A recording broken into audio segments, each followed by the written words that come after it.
사랑하는 새벽나라 친구 여러분 안녕하세요. 여러분과 함께 목요일 말씀을 묵상할 김종우 목사입니다. 여러분 모두 어린 시절이 있었지요. 아기들은 갑작스러운 일을 만나면 울음을 터뜨리는데요. 그러면서 누군가를 찾습니다. 대부분 엄마를 외치며 달려가죠. 놀라거나 슬플 때, 당황하거나 두려울 때도 그렇습니다. 아주 잠깐이지만 즉각적인 이 외침은 사실 그 대상을 향한 믿음을 담고 있습니다. 청소년으로 성장한 우리의 고백은 조금 다르겠죠. 여러분은 어려움을 만날 때 누구를 찾으시나요?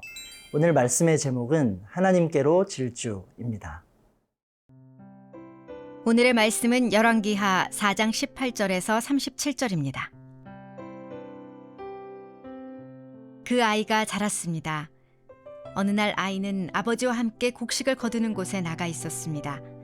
그가 아버지에게 말했습니다. 내 머리야, 내 머리야. 아버지가 종에게 말했습니다. 아이를 어머니에게 데려가라. 종이 아이를 업고 아이 어머니에게로 데려갔습니다. 아이는 정오까지 어머니의 무릎에 앉아 있다가 죽고 말았습니다. 여인이 올라가 하나님의 사람의 침대에 아이를 눕히고 문을 닫고 밖으로 나갔습니다. 그가 남편을 불러 말했습니다. 종 한 명과 나귀 한 마리를 보내주세요. 내가 빨리 하나님의 사람에게 갔다가 돌아오겠습니다. 그가 물었습니다. 왜 오늘 가겠다는 것이오? 초하루도 아니고 안식일도 아니지 않소? 그러나 여인은 걱정하지 마십시오. 잘 될 것입니다. 라고 말했습니다. 여인은 나귀의 안장을 얹고 종에게 말했습니다.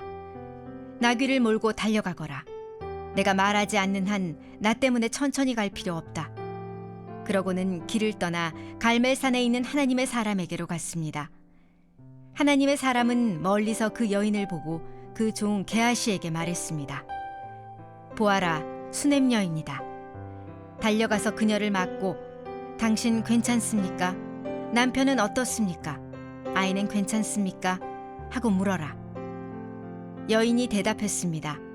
다 괜찮습니다.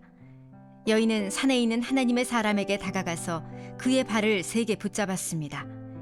게하시가 가서 떼어놓으려고 했습니다. 그러나 하나님의 사람이 말했습니다.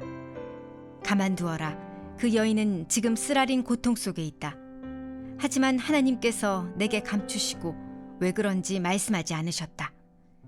여인이 말했습니다. 주여, 제가 아들을 달라고 했습니까? 제가 저를 속이지 마십시오라고 하지 않았습니까? 엘리사가 게하시에게 말했습니다. 떠날 채비를 하고 손에 내 지팡이를 쥐고 가거라. 내가 누구를 만나도 인사하지 말고 누가 내게 인사하더라도 대답하지 마라. 내 지팡이를 그 아이의 얼굴에 얹어라. 그러나 아이의 어머니가 말했습니다. 여호와의 살아계심과 선생님의 살아계심을 두고 맹세하는데 저는 선생님 곁을 떠나지 않겠습니다. 그러자 그가 일어나 여인을 따라갔습니다. 게하시는 먼저 앞서가서 아이의 얼굴에 지팡이를 얹었습니다. 그러나 아이는 아무 소리를 내지도 않고 듣는 기척도 없었습니다. 게하시는 돌아가 엘리사를 만나 말했습니다. 아이가 깨어나지 않습니다. 엘리사가 집에 들어가 보니 아이는 죽은 채 엘리사의 침대에 누워 있었습니다. 그가 들어가 문을 닫고 여호와께 기도했습니다. 그 아내는 둘뿐이었습니다. 그는 침대에 올라가 아이 위에 누웠습니다. 입에는 입을, 눈에는 눈을, 손에는 손을 댔습니다. 그가 몸을 뻗어 아이 위에 눕자 아이의 몸이 따뜻해지기 시작했습니다. 엘리사는 몸을 일으켜 방 안에서 왔다 갔다 하다가 다시 침대에 올라가 아이의 몸을 덮었습니다. 아이가 재채기를 7번 하더니 눈을 떴습니다. 엘리사가 게하시를 불러 말했습니다. 수넴 여인을 불러라. 그가 그렇게 했습니다. 여인이 오자 그가 말했습니다. 아들을 데려가시오. 여인이 들어가 엘리사 발 앞에 엎드려 절했습니다. 그러고는 아들을 데리고 나갔습니다. 어제에 이어서 오늘도 수넴 여인의 이야기를 살펴보게 됩니다. 평안한 가정에 큰 어려움이 찾아오는데요. 여인의 아들이 죽게 된 것입니다. 갑작스러운 슬픔 앞에서 이 여인은 어떤 반응을 보이게 될까요? 본문 21절, 22절 말씀입니다. 여인이 올라가 하나님의 사람의 침대에 아이를 눕히고 문을 닫고 밖으로 나갔습니다. 그가 남편을 불러 말했습니다. 종 한 명과 나귀 한 마리를 보내주세요. 내가 빨리 하나님의 사람에게 갔다가 돌아오겠습니다. 여인은 즉시 하나님의 사람을 찾습니다. 슬픔의 해결책이 하나님께 있음을 믿었기 때문입니다. 23절과 이후의 말씀에서 여인의 믿음은 더 분명하게 나타나고 있는데요. 아들의 죽음이라는 절망적인 상황이지만 여인은 남편과 엘리사의 종 앞에서 침착하고 담담하게 반응합니다. 평안을 말합니다. 걱정하지 말라고, 괜찮다고 말하지요. 그러면서도 하나님의 사람을 향해서는 주저하지 않습니다. 방향을 분명하게 정하고 달려가지요. 그리고 엘리사를 만나자 발을 붙잡고 애원합니다. 엘리사를 떠나지 않습니다. 끝까지 매달리며 하나님을 구하고 있습니다. 이렇게 행동한 이유가 무엇일까요? 부르짖고 매달릴 곳이 오직 하나님이라는 것을 알았기 때문입니다.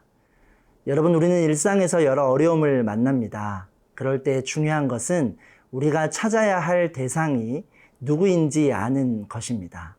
크고 작은 어려움 앞에서 불평과 낙심은 우리의 일반적인 반응이 될 수 있지요. 또 감정적인 모습도 보일 수 있습니다. 하지만 믿음은 하나님을 향하는 것입니다. 절망과 슬픔의 시간에도 우리가 찾고 바라봐야 할 분은 하나님이심을 기억하기 원합니다. 사랑하는 새벽나라 친구들, 절망의 순간에 보여준 수넴 여인의 믿음을 묵상하며 오늘 내가 반응해야 할 모습에 대해 생각해 봅시다.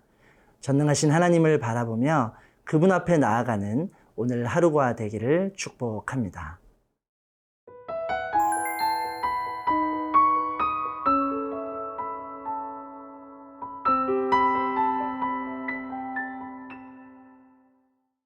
엘리사의 종 게하시가 먼저 앞서갑니다.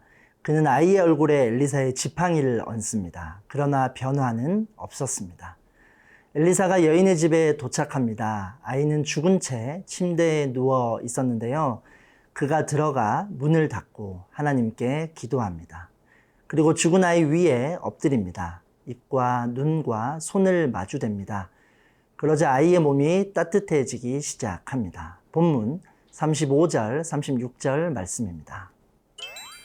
엘리사는 몸을 일으켜 방 안에서 왔다 갔다 하다가 다시 침대에 올라가 아이의 몸을 덮었습니다. 아이가 재채기를 7번 하더니 눈을 떴습니다. 엘리사가 게하시를 불러 말했습니다. 수넴 여인을 불러라. 그가 그렇게 했습니다. 여인이 오자 그가 말했습니다. 아들을 데려가시오. 죽었던 아이가 다시 살아납니다. 창조주 하나님의 능력이 나타난 것인데요. 여인은 엘리사의 발 앞에 엎드립니다. 아들을 살려주신 은혜에 감사하며 아들을 돌려받습니다. 하나님을 찾는 믿음을 통해 그녀는 하나님의 임재를 경험하게 됩니다.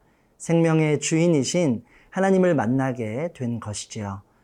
믿음의 사람이 누리는 은혜가 바로 이런 것임을 말씀을 통해 보게 되는데요.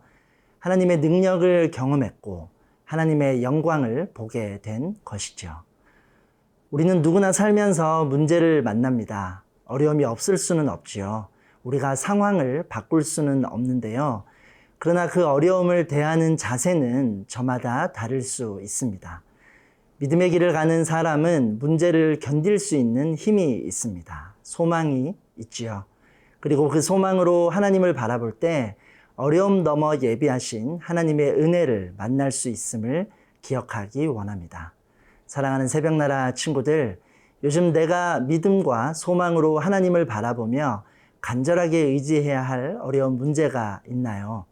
우리를 향한 하나님의 은혜를 기대하며 주님 앞에 나아가는 여러분이 되기를 소망합니다. 사랑의 하나님, 어려움 앞에서도 하나님만을 의지하는 우리가 되기 원합니다. 믿음과 소망으로 하나님을 찾고 바라볼 때 하나님의 은혜와 임재를 경험하는 우리의 삶이 되게 하여 주소서. 예수님의 이름으로 기도합니다. 아멘.